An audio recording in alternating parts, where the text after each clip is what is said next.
واہ کیا مرتبہ اے غوث اے بالا تیرا، واہ کیا مرتبہ اے غوث اے بالا تیرا، اونچے اونچوں کے سروں سے قدم اعلیٰ تیرا، سر بھلا کیا کوئی جانے تیرے کیسا تیرا، اولیاء ملتے ہیں آنکھیں بہت طلبت۔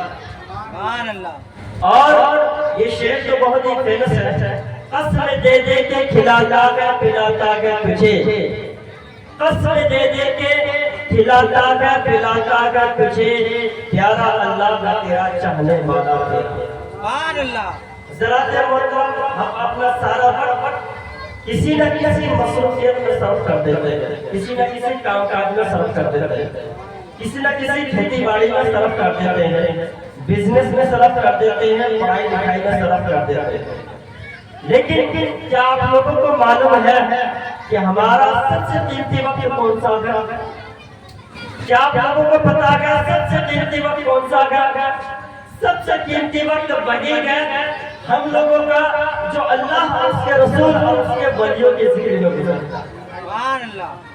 کیوں؟ اس لیے کہ حدیث شریف میں آتا ہے مثل الذی یذکر مثل الذی یذکر ومثل الحی والمیت، یعنی جو بندہ اللہ کا ذکر کرتا ہے اور جو بندہ اللہ کا ذکر نہیں کرتا ہے وہ زندہ اور مردہ کی طرح ہوتا ہے۔ تو حضرات محترم ذرا دل تھام کے بیٹھیے اور میں اس محفل کی برکت حدیث کی روشنی میں اور بتاتا چلوں کہ آپ لوگ جو یہاں اتنے دور دراز سے آئے ہوئے ہیں، آپ کا آنا اللہ قبول فرمائے۔ اللہ تبارک و تعالیٰ سے دعا ہے کہ آپ لوگوں کو دنیا کے اندر بھی بھلائیاں نصیب فرمائے اور آخرت کے اندر وہ جو ہمارا عالم برزخ والا دنیا ہے اس میں بھی آپ لوگوں کو کامیابی عطا فرمائے۔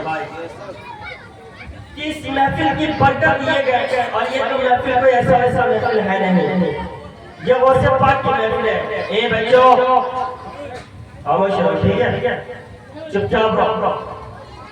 اور یہ محفل کوئی ایسی ویسی محفل نہیں ہے، یہ محفل جس میں آپ بیٹھے گئے اس میں آپ ہی لوگ نہیں بیٹھے بلکہ اللہ کے مقرب فرشتے بھی بیٹھے ہیں، نورانی جماعت بیٹھا ہوا ہے۔ جب یہ مجلس ختم ہو جاتی ہے تو اسی مجلس کو اٹھا کر کے اللہ کی بارگاہ میں پیش کی جاتی ہے۔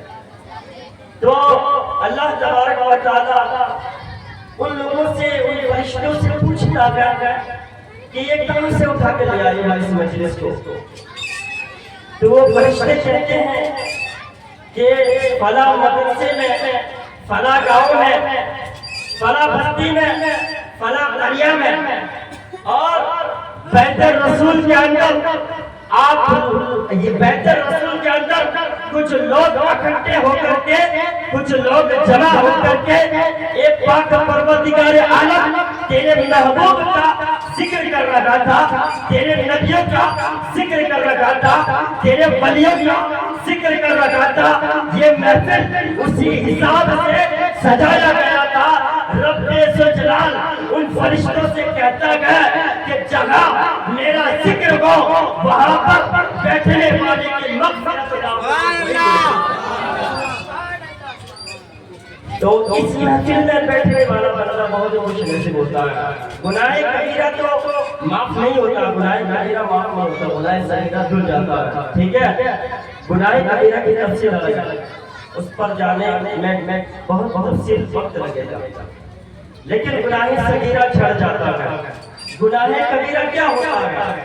گناہ کبیرہ یہ ہوتا ہے کہ وہ گناہ جو آپ نے کیا ہے، جیسا کہ نماز نہیں پڑھا، جیسا کہ روزہ نہیں رکھا، جیسا کہ صاحب استطاعت تھی حج نہیں کیا، زنا کر لیا، یا کوئی برا فعل جو جس میں ایک ہماری کتاب ہے بہت ہی بڑی کتاب، لگ بھگ گناہ کبیرہ کو 18 یا 20 شمار کیا گیا ہے۔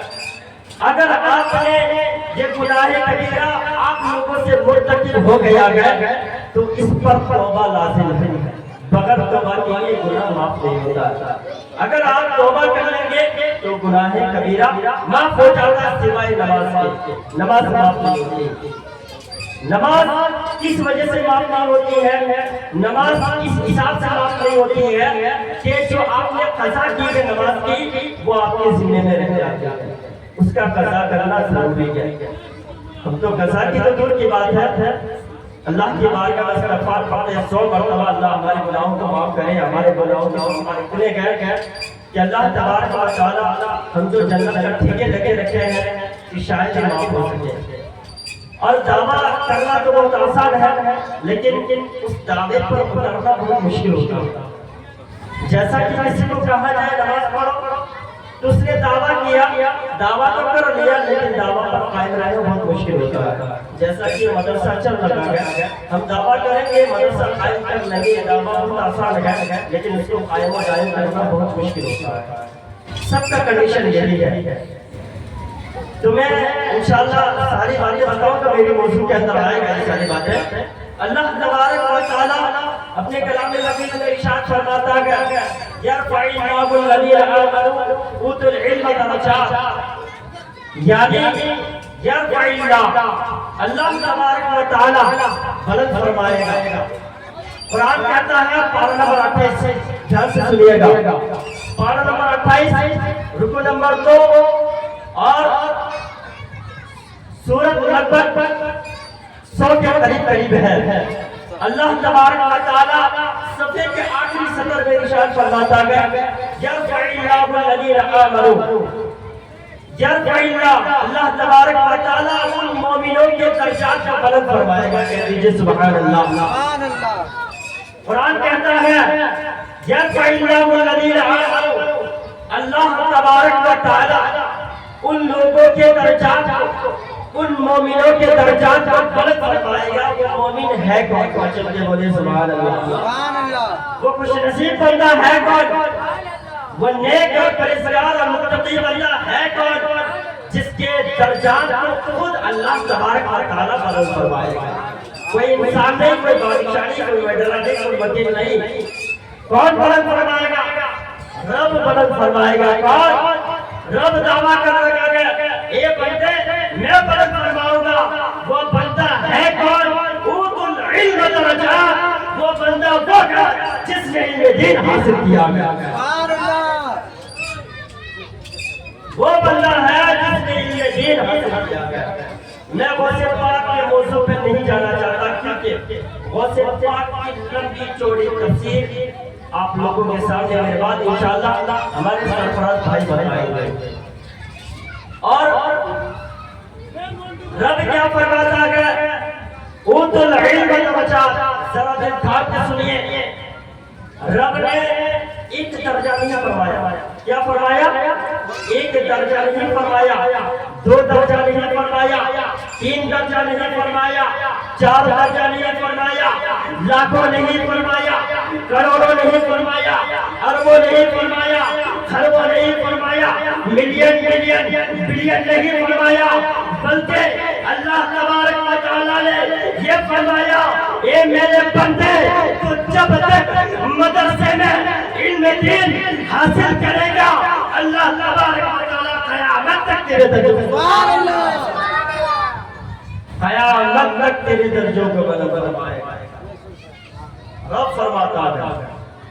اور اللہ تبارک و تعالی پارہ نمبر 20 صفحہ نمبر 19 رکو نمبر لگ بھگ 14 اور 15 کے اندر ارشاد فرماتا ہے وَقُلْ رَبِّ زِدْنِی عِلْمًا، کیا فرما رہا ہے؟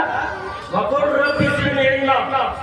آپ لوگوں کو آج میں نہ ہاتھ اونچا کرواؤں گا نہ زیادہ سبحان اللہ کہلواؤں گا، ذرا دل کھال کے کام کی بات بتا رہا ہوں، یہ آپ کی بات بتا رہا ہوں اور میں آپ کے نسلوں کی بات بتا رہا ہوں، جو آنے والے پیڑھی ہے اس کی بات بتا رہا ہوں۔ اللہ تبارک و تعالی ارشاد فرماتا ہے وَقُلْ رَبِّ زِدْنِی عِلْمًا، اے میرے محبوب، اے میرے حبیب، آپ لوگوں سے فرما دیجئے، آپ اپنی امتیوں سے فرما دیجئے کہ وہ زیادہ کی علم طلب کرے۔ کیا طلب کرے؟ وہ زیادہ کی علم طلب کرے، اپنے اندر علم نازل کرے، اپنے سینے میں علم کو بسائے۔ اور یہ چیز جو آیت میں نے پڑھی یہ کس کو کہا جا رہا ہے؟ یہ بتایا کس کو جا رہا ہے؟ یہ کسی ولی کو نہیں بتایا جا رہا ہے، یہ کسی عام انسان کو نہیں بتایا جا رہا ہے، یہ کسی جو لوگ چلتے پھرتے گئے، یہ کسی عام پبلک کو نہیں بتایا جا رہا ہے۔ اللہ تبارک و تعالی خود اپنے حبیب کو بتا رہا ہے، اے میرے محبوب آپ مجھ سے زیادہ علم رکھتے ہیں۔ میرے حبیب کو بتا رہا ہے، کس کو بتا رہا ہے؟ اپنے حبیب کو بتا رہا ہے، اے حبیب آپ زیادہ علم رکھتے ہیں۔ وہ رسول، وہ حبیب جس کا مرتبہ اللہ تبارک و تعالیٰ نے ایسا بلند فرمایا گا، جس کے بارے میں خود قرآن کہتا گا وَمَا أَرْسَلْنَاكَ إِلَّا رَحْمَةً لِلْعَالَمِينَ۔ اے میرے محبوب ہمارے دنیا کے اندر آپ کے نظروں میں کوئی چیز پوشیدہ نہیں رکھا گیا۔ حضرت آدم علیہ السلام کو اللہ تبارک و تعالیٰ نے جو علم دیا تھا وہ پوری دنیا کا علم دیا تھا۔ وَعَلَّمَ آدَمَ الْأَسْمَاءَ كُلَّهَا، قرآن کہہ رہا ہے ہم نے حضرت آدم علیہ السلام کو سارے جہان کا علم دیا تھا، لیکن حضرت آدم سے بڑھ کر میرے محبوب ہے، پہلے میرے محبوب کا نور آیا، اس کے بعد حضرت آدم آئے۔ کون آیا؟ اس کے بعد حضرت آدم آئے۔ کس کے صدقے میں؟ میرے محبوب کے صدقے میں آئے نا، بچے بولے سبحان اللہ، ہمارے رسول کے صدقے میں آیا۔ اس حبیب کو کہا جا رہا ہے اے حبیب آپ مجھ سے زیادہ کی علم طلب کریں۔ اس کے بعد اللہ تبارک و تعالی پارہ نمبر 22 صفحہ نمبر لگ 11-12 میں ارشاد فرماتا ہے انما یخشی اللہ من عبادہ العلماء۔ اللہ سے وہی ڈرتا ہے جو اپنے سینے میں علم رکھتا ہے۔ اب یہ بات آپ کے ذہن و دماغ میں کھٹکے گی، ہم تو عام انسان ہیں، ہم تو علم دین حاصل نہیں کیے، ہم کو تو کچھ معلوم نہیں ہے، ہم کو تو کچھ بھی پتہ نہیں ہے، ہم کو تو حلال و حرام کی تمیز نہیں ہے، ہم کو تو کچھ بھی معلوم نہیں ہے۔ لیکن یہ آیت کریمہ کے اندر اقتصاد پیدا ہوتا گیا، پبلک کو لے کر کے، علماء کو لے کر کے ایک اعتراض پیدا ہوتا گیا۔ جو بندہ علم حاصل نہیں کیا پھر اس کا مرتبہ کیا ہوگا، اور جو بندہ علم حاصل کیا اس کا مرتبہ بلند ہے، اس کا مرتبہ کیا ہے؟ بلند ہے۔ یہ قرآن کہہ رہا، ہم نہیں کہہ رہے۔ کیا کہہ رہا قرآن؟ انما یخشی اللہ من عبادہ العلماء۔ اللہ تبارک و تعالیٰ سے وہی ڈرتا ہے جو علم دین حاصل کیا۔ کیا آپ نہیں ڈرتے ہیں؟ کیا یہ لوگ نہیں ڈرتے ہیں؟ کیا یہاں بیٹھے لوگ نہیں ڈرتے ہیں؟ جتنے بھی مسلمان ہیں کیا اللہ سے نہیں ڈرتے ہیں؟ سب ڈرتے ہیں۔ کیوں؟ اللہ سے عالم کے بارے میں اس کے فضیلت کو قرآن کے اندر بیان فرمایا۔ وجہ یہ ہے صرف اور صرف وجہ یہ ہے کہ اللہ تبارک و تعالیٰ نے اس کے اندر علم کو نقش کیا، اور وہ علم کوئی تاریکی نہیں، وہ علم کوئی اندھیرا نہیں، وہ علم اجالا ہے، اجالا جس اجالے کی برکت سے وہ اللہ کو دیکھ لیتا ہے، سبحان اللہ، اور اسی اجالے کے صدقہ و توسل سے اللہ کے راستے میں آ جاتا ہے۔